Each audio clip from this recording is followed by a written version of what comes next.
In the opening scene, we're introduced to a well-known lawyer named Lauren Monroe.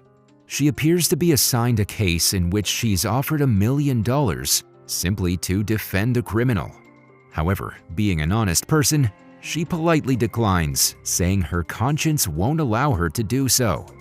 Lauren is regarded as a lawyer who's more concerned with justice than with money. Next, we meet Lauren's younger brother named William Monroe, a politician aspiring to be the mayor of New York City. On the other hand, we're shown Lauren's father, Archer Monroe, a wealthy businessman who's currently facing difficulty breathing. He somehow manages to get into his car, but on the way back home, he passes away. Lauren is at a press conference when a news reporter informs her of the tragic news, leaving her in huge shock. In the next scene, Lauren, William, their mother Catherine, Lauren's husband Scott, and their daughter Claire are seen attending the funeral. After everything is wrapped up, the brother-sister duo has a chat where William mentions that their father was proud of her. They also discuss moving their mother to a location closer to them. Later, Lauren goes to her father's office and recalls how he used to teach her to play chess, relating it to the game of life. A week later, the Monroe family's attorney, Harold, announces the late Archer's will. According to it, Catherine is now the CEO of their company. William is provided with $20 million, while Lauren is given only $1 million. The remaining $50 million are to be donated to the police and medical schools. After announcing this, Harold approaches Lauren privately and hands her a package, saying it was left to her by her father. Upon opening it, she discovers a pen drive and a pair of keys. She inserts the pen drive into her laptop, only to find a video of her father telling her that she must carry the truth to her grave. He apologizes for not being able to tell anyone about it when he was alive. After watching the video, a stunned Lauren walks into the woods where she finds a surface with a lock that appears to be an entrance. She uses the key from the previous package to unlock it, only to discover stairs leading to a basement. Following this, Lauren musters the courage to walk down the bunker, despite the darkness. When she opens a door, she finds a man bound. She bravely checks on the man, but he suddenly moves, causing her to flee in terror.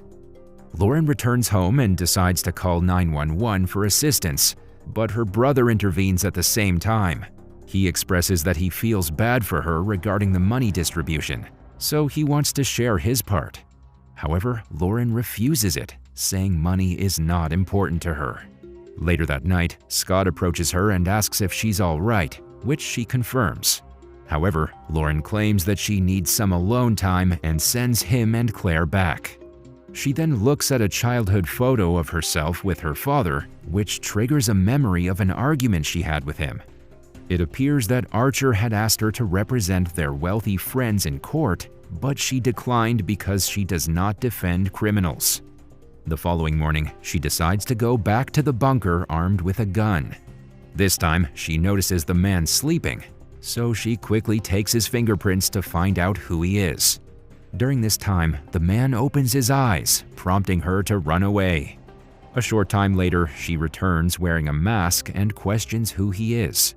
He appears to know every detail about her, including her birthday, the name of her brother, and even how she got married against her father's wishes. Convinced, she removes her mask and asks him again about his identity. The man tells her that he feels like a family member after being held captive for so long. He asks if she's a good person, and when she confirms, he tells her to release him, as that's what a good person does. However, Lauren believes that he did something to warrant his confinement. She tries to figure out what's going on, but the man first demands juicy steak, potatoes, Caesar salad, Goldwater cigarettes, and a 30-year-old bottle of scotch. He also adds that it would be preferable if he could shave. Lauren threatens to leave him to rot, but he's unaffected and responds that her conscience will not allow her to do so. Knowing he has the upper hand, she decides to meet his demands and gives him a razor before leaving. When Lauren gets home, she sends the fingerprints to her detective friend Emilio, asking him to gather the information as soon as possible. Following this, she buys everything the man demanded and heads back to the bunker. After so many years, he finally receives the delicious food and begins to enjoy it with tears of joy. She also gives him a chocolate bar, which causes him to become emotional. The man informs her that her father used to bring him chocolate once a year and give him one square piece while leaving the rest on the shelf to mock him. After satisfying himself with the food, he introduces himself as Morgan Warner. He then starts revealing his past story. According to him, he met Archer 30 years ago and they quickly became friends because they shared 3 vices: gambling, ego, and women. They became business partners, and one night they had a few drinks together before driving back. On their way, Archer collided with a pedestrian and killed him on the spot. Morgan wanted to call the cops, but Archer insisted that if there's no body, there's no crime. As a result, Archer buried the body, and as Morgan was against it, Archer attacked him and imprisoned him in the bunker. Archer seemed to be scared that Morgan would turn him into the police. In addition, Morgan discloses that Archer had an affair with a woman named Sophia, who was everything Catherine couldn't be. As a result of this, Archer used to refer to her as his Gypsy Rose. Lauren doesn't believe him, so he provides her with Sophia's address, asking her to check it herself. He also tells her to ask Harold because he has a record of everything. Lauren is unable to process all of this, but she somehow manages to remain calm. She then calls Emilio and asks that he check on a man named Morgan Warner. After this, she goes to the specified address to meet Sophia. Lauren inquires where she met her father, to which Sophia replies, "In a poker game." During their conversation, she notices a boy's photograph and inquires about it. Much to Lauren's surprise, Sophia reveals that he is Alex, her son and Lauren's half-brother. Hearing this, Lauren can't handle the truth, so she walks out crying. Afterwards, she goes to Harold and spills out her rage on him for keeping such a big secret from the family. In response, the lawyer says that it's his responsibility to keep the information private. Lauren then inquires as to what else he's been keeping hidden, to which he responds that there is nothing else that can harm her. Furthermore, he admits that he'll still keep the rest of the information hidden, so he suggests that she forget it. Later, Lauren pays a visit to her mother, who's preparing for William's election campaign. She asks if she's heard of Morgan Warner, but it doesn't ring any bells. Shortly after, William walks in with his face tense. When asked, he says he's losing some polls, so he requests Lauren to come to the rally because she's well known for her honesty at work. The same night, Lauren returns to the bunker to uncover more information. She inquires about the location of the pedestrian's dead body that her father buried. Hearing this, Morgan proposes a deal that if he takes her there, she will have to release him. Lauren reluctantly accepts and finally leads him outside. This makes Morgan very emotional as he's stepping out of the bunker after a long time. Just then, Lauren receives a call from her husband, Scott, who inquires as to where she's been. However, Lauren only apologizes and hangs up the phone, promising to make up with them soon. Following this, she begins driving in the direction given by Morgan. After a while, they arrive at the location and he points out where the body's buried. Morgan sits back and smokes as she begins to dig. Lauren's fears are soon confirmed when she discovers a human skull, proving that Morgan was speaking the truth all along. Unable to think of anything else, she hides it back and returns Morgan to the bunker. She then asks him to put the collar back, but he begs her not to betray him. He claims that being an honest lawyer, she should not be as cruel as her father. Morgan then expresses his pain, saying he was unable to see her mother even at her funeral. He pleads with her to let him free because he wants to salvage what few years he has left. He also promises to vanish from their lives without causing them any harm. Unfortunately, even after the long explanation, Lauren apologizes to him and walks away with her eyes welling up. The next day, she pays a visit to her brother's office and asks him for some advice. claiming that it's for one of her court cases. She asks what he would do if a guy knew all the secrets and was a danger to him. William responds by saying that he would either dump his body in the river or pay some goons to make him disappear from their lives. After some thought, Lauren goes to the bunker with a bag and makes Morgan promise that he will vanish forever. He says that he's been in this hell for longer than she's been alive, and that once she releases him, he will never look back. As a result, Lauren agrees and asks him to clean himself, telling him that he'll be released tonight. Following this, she goes to Harold and asks him to arrange for $1 million and a jet to fly off someone who her father had wronged. Harold inquires about the reason, but she refuses to reveal it to him. In the next scene, Morgan is about to leave, but Lauren asks if her father has told him anything about her. He responds that Archer was proud of her, but he didn't like her going against his friends. At this point, Morgan reveals another secret about William, who bribed the union reps. Lauren is shocked and confronts William about it right away, but he believes that bribing is necessary to obtain a higher post.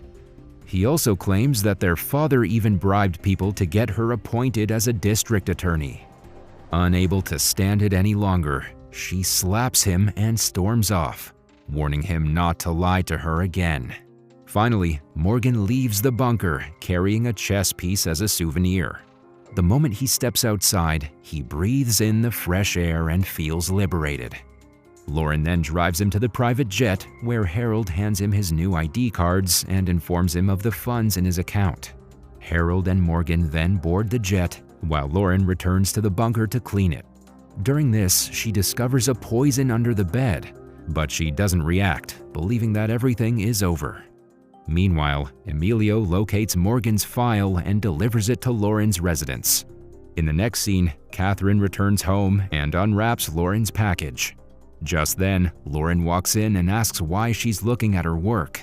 Instead of responding, her mother asks fearfully why she has the picture of Carson. Lauren claims that his name is Morgan and honestly discloses that her father had been keeping him in the bunker for years. Hearing this, Catherine reveals that the man is a cold-hearted serial killer. She then asks about his whereabouts, but Lauren admits that she let him go. Following this, she rushes to the airport, only to find Harold and the pilot dead. She quickly realizes Morgan is after her mother, so she dashes back home, but Catherine has already gone missing. A few moments later, she notices the bunker's door is open, so she goes in and finds her mother unconscious. While she checks on Catherine, Morgan appears from behind and turns off the light. He then attacks her, knocking her out before tying her up. After she awakens, he admits to injecting her father with the poison that eventually killed him. He also reveals the actual truth about the past. Morgan tells her about the night when he gave Catherine a pill and forced himself on her. At the same time, Archer came there for his wife's aid and drove him to the bunker. But on the way, Morgan distracted Archer and caused them to collide with a pedestrian. It's also revealed that Morgan was the one who buried the body, despite Archer's objections. When Morgan decided to blame Archer for everything, the latter knocked him down and dragged him to the bunker, where he was assaulted brutally.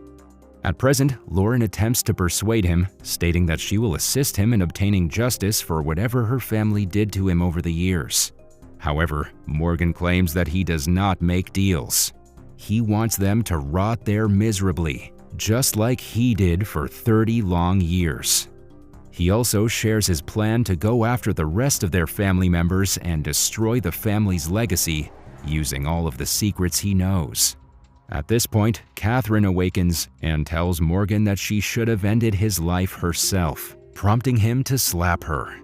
Seeing this, Lauren takes a different tack and calls him a pathetic lunatic, which infuriates him. As a result, he assaults her and throws her against the walls. He then reveals himself to be her biological father, and this revelation knocks the wind out of her. At the same time, Catherine manages to grab the gun and shoot him in the back of the head. The film concludes with the mother and daughter dousing the bunker in gasoline, lighting it on fire, and watching it burn.